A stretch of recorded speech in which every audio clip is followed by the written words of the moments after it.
It's a new year, so we got some new gear. That was a little cheesy. I got 5 pieces of gear that I'm really excited for coming up. I'm gonna test out and talk to you about some of it. All this stuff I haven't taken on an overnight trip yet, but this is just my kind of first look and first impressions on everything. Big wide range of stuff I got here. Let's start talking about everything. So I picked up a new rain jacket. Everyone's gotta love their waterproof, breathable jackets that are not actually breathable. The last few years I've been using our Arc'teryx rain jacket, which it's very nice, but it's just something about it just kind of rubs me the wrong way with this 3-layer Gore-Tex nonsense. I've been eyeing up this Patagucci jacket for quite a while and trying to find it on a deal. So this is the Patagonia Torrent rain jacket. I was able to pick it for around $100 US. That's a really good deal for a fully featured rain jacket. One of my initial concerns with it was the zipper. The zipper isn't waterproof, it's just these 2-layered flaps. So I wanted to see how well that was actually going to perform, because with the good old Frog Togs rain jacket, I found it wet through my chest area when it was raining heavy. But what I decided to do is take it home and go in the shower and just blast it with water right here for 5 minutes, and just the way how the seams are folded up. The seams are folded up in a very tight manner, so they hold pressure against themselves, and that prevents water from seeping in down through that area. So it just kind of hits that area and just beads down. This rain jacket also is like half a pound lighter than my Arc'teryx jacket, so there's another bonus for that. It's by no means an ultra light jacket, with this extra large version coming in like a high 420 grams range, but it's quite robust. For me, rain jackets aren't really a rain jacket, it's their primary purpose. The first purpose for them is that they're a windbreak layer. Second is like a protection layer for when you're going against sticks and whatnot.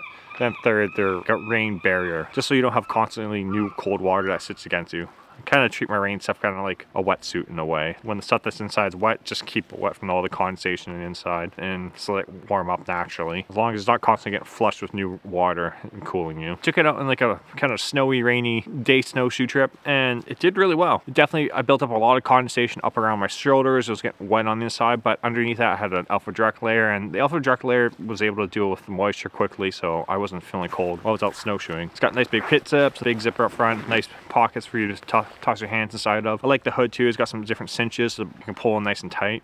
I don't like it overly tight because I like to have the hood coming over top a little bit so I don't have water coming down into through the sides. I noticed that was happening a little bit while I was snowshoeing. It was having the hood a little bit relaxed and just flopped over your head. It's good, and you're good to go. Okay, so the next one's a solar panel. Now, I've been looking around quite a bit for power options for how I can save weight with it, because 20,000 milliamp hour battery banks are quite heavy. I've been looking at solar panels for the last few months, just trying to figure out how I can make my whole electrical system a little bit lighter overall, because I'm a little bit of an electricity hog when I'm out in the backcountry. I'm trying to lighten up my overall kit for these long distance trails I've planned, and solar seems to be a really good option for that. There's a lot of reports online from people going PCT and other long distance trails out west in North America where solar seems to be a really good option for them. The problem is when you're out somewhere overcast like it is here on Vancouver Island, and when you're in the trees, you're not gonna get that very much out of it. I got a USB voltmeter to it, and but what surprised me is that when it's in like kind of a less than ideal angle, plus with a little misty conditions, it seems to generate roughly 3 watts per hour. Now your 10,000 milliamp hour battery bank is typically around like 30 to 32 watts, depending on the model and the cells that they're using within inside of it. So going by some quick math, that's roughly 10 hours of sunlight, and you're able to charge up one completely. And you're not going to go through a whole 10,000 milliamp hour battery bank in a day. So there is a lot of potential with solar panels. This one's been out for a few years, so it's got the outdated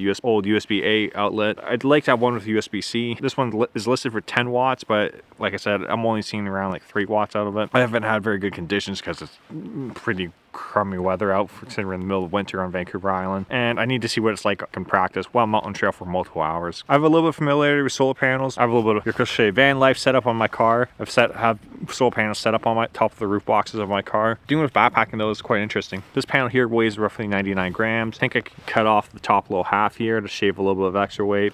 Hang off these 2 little eyelets off my backpack. Need to do more testing, but this has got me really excited what the potential for it is. I need something to help deal with all my camera battery. I have way too many with me.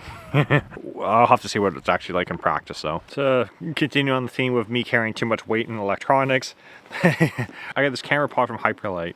So for the last few years, I've been using the Peak Design capture clip that just kind of dangles off my shoulder strap, and I'm able to just clip my clip my camera in right off here, and then it just sits out there in the element. I've smashed up my old camera quite a bit, and all my lenses basically have a chip around the lens filter ring. It's been less than ideal having it out there. When it's getting too rainy out, I have to throw my camera away into my backpack. I'm really excited for the camera pod because when the weather starts to turn kind of cruddy, I could actually keep my camera out and grab it quickly when it is raining and just take a few shots here and there. This is the large version of it, and it comes in at exactly 100 grams, which is surprisingly light because for me when I'm factoring that I have the capture clip up here, it's roughly 75 grams, then my sternum strap is about 25 grams. This makes this roughly within a gram difference of between my capture clip and my sternum strap when I remove both of those. So what I've been doing is just having it clipped right here, dangling back and forth, and it holds my shoulder straps together so they're not flopping around everywhere. That's one thing I noticed with it. If you got these carabiners here, you got to clip it on and off to be able to take it off, to be able to take off your backpack. So there was no point in having my chest strap there. I basically have about 3.5 pounds inside of here. Sony a7 IV, and I'm able to stuff a couple camera batteries in here, my battery bank. The nice thing about that is that now the weight's central and it's up front on my chest and it's away off my back. So I found like even though I'm carrying this weight, I'm able to move it more central on my body and not feel as much when I had my camera hanging off my shoulder strap. Plus I'm able to move more weight from off my back into my chest area. So Hyperlate's camera pods, maybe consider get their Virtus fanny pack. I'll be able to just run it right through my hip belt, and then I'll be able to shift more weight forward on my body and off my back, so it's distributed throughout my whole body. Stuff like my electronics and extra camera lenses can go up front there, and just leave all the backpacking stuff in my backpack and keep all my camera stuff so I have access to it throughout the day. While I was on that snowshoeing trip, I had the camera pods hanging up front here, and I noticed it was a little bit warmer in this area, so I could see in the summer potentially getting a little bit sweaty underneath it. It's something to be mindful of. It's one thing nice about Hyperlate, they make a lot of cool accessories out of Dyneema. Lots of other companies do too, but I don't have experience with them yet. Okay, this is one I've been stoked about for years. That's a pack raft. I finally pulled the trigger on it on a Black Friday sale. So this pack raft is the NSR Aster. NRS Aster. It's definitely a cheaper one. If I had the budget for it, I would have gone for something like that.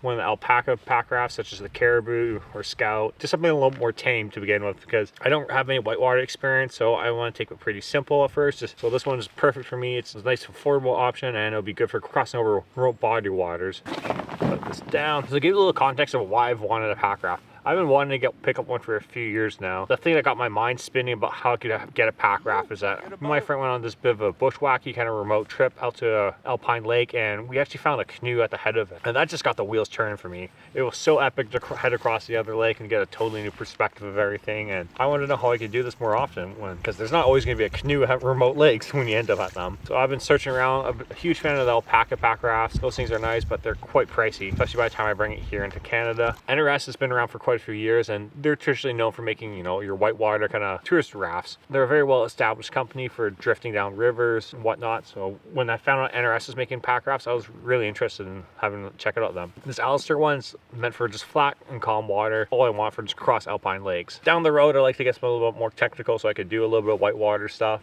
I don't have any experience with that, so I need to get some training with that before I just go head into white waters. My first time taking this out, I went down a river I thought was be a lot more calm, but it ended up being a little bit more, that was a little bit more than I was bargaining for.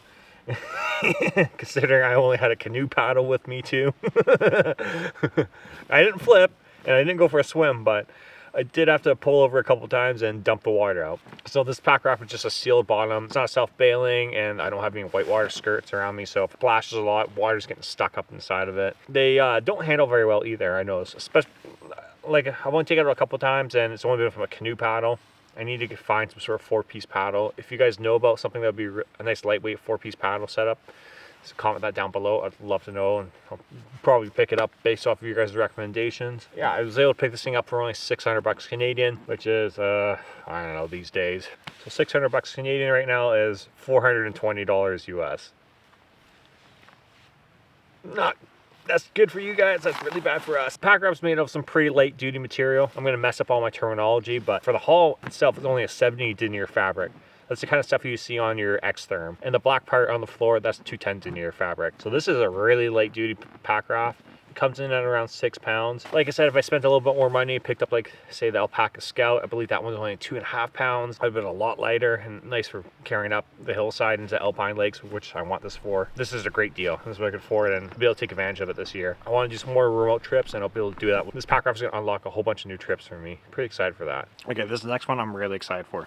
Now, this is the Featherstone Backbone Trekking Pole tent. Now, if you made it this far in the video, chances are you're probably a regular watcher of the channel, so, but if you aren't, there's a good chance now to subscribe. The reason why I'm excited for this tent, this was actually the first piece of backpacking gear that company's actually reached out to me and sent to me before. That's really cool. It's a big deal for me. Like, all the gear I've had on the channel, I've had to purchase myself. It's just a huge milestone for the channel, and it has me really excited where things are gonna go. But that being said, this is actually a pretty cool tent, and here's something new to talk about for you guys, and I'm really excited to test it out to bring you guys a really awesome budget piece of gear. As I've mentioned already, I haven't taken this on an overnight trip yet. I've just set it up a couple of times just to have a look at it and just kind of get my initial thoughts and feelings for it. I think this is gonna be a really good competitor for the Lanshan. Me, I really like budget gear, so seeing so far for this tent, I have high hopes for it. It seems to be really well made too for its price point. There's a lot of cool features to it that I really like, and it seems to be very storm worthy. They have a video where they set it up inside a wind tunnel and just let the winds rip against it, and the tent did really well.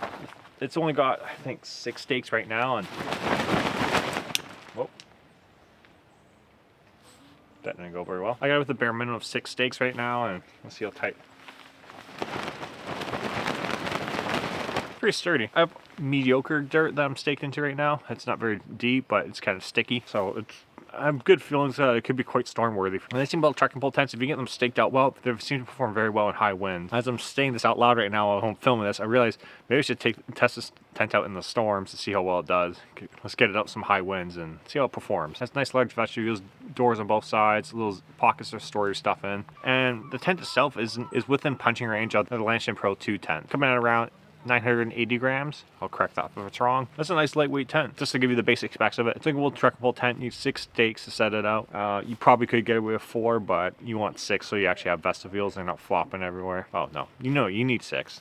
Or you're not going to have side tension. Tons of guy out locations, a bit of a tapered design to it. There is one thing I could see that could be an issue with it in high humidity areas, and I'll show you guys that on the inside. So my only concern with the tent right now is that with trekking pole tents, they're typically going to have like some sort of no-seam mesh so that when you have condensation on the inside of it, it drips down into that kind of gutter area and you don't have to worry about it. With this tent, down where your feet would go is just a solid piece of nylon that just comes down here. What I'm concerned is that condensation will build up throughout the night and cool up down here and come down onto you. Now, it might not actually hit your feet, it might just go into your sleeping pad, but I don't know. I need to test it out in real world and see what it's like and spend a few nights in here. Definitely before I can give my final thoughts. Backyard testing is just not going to cut it with this tent. Okay, the next thing I got here. Now, that wraps through the 5 main pieces. This is a second thing I'm talking about. My Hyperlite Southwest is very tired. I need to buy a new backpack. I have some long distance hikes and I do not want it failing me halfway through. So I need some recommendations for you guys. If you guys could leave it down in the comments of a backpack I should look at getting. So I have some criteria for the pack. I want to have it light as possible, and I also want to be able to carry a lot of weight. I carry a lot of camera gear. Leave a comment down below of something I could pick up. And I'd like it to be affordable. Right now I'm eyeing up the Kakwa 55. It seems to be the best affordable option for the Bonfis 48, Zpacks Arcall, or another Hyperlite backpack. Those are all options I'm looking at. Bonfis 48 or the Zpacks Arcall, stuff like that is very expensive, and I'd like to find something that's gonna be a little bit more affordable. So if you guys have any recommendations, or if anyone knows where I could get a review sample of one of those backpacks, that would be awesome. So time to retire this old Southwest. Hopefully this gear lasts me a long time. If you guys enjoyed this video, go check out this video of different backpacking gear that's lasted me for multiple years. See you over there.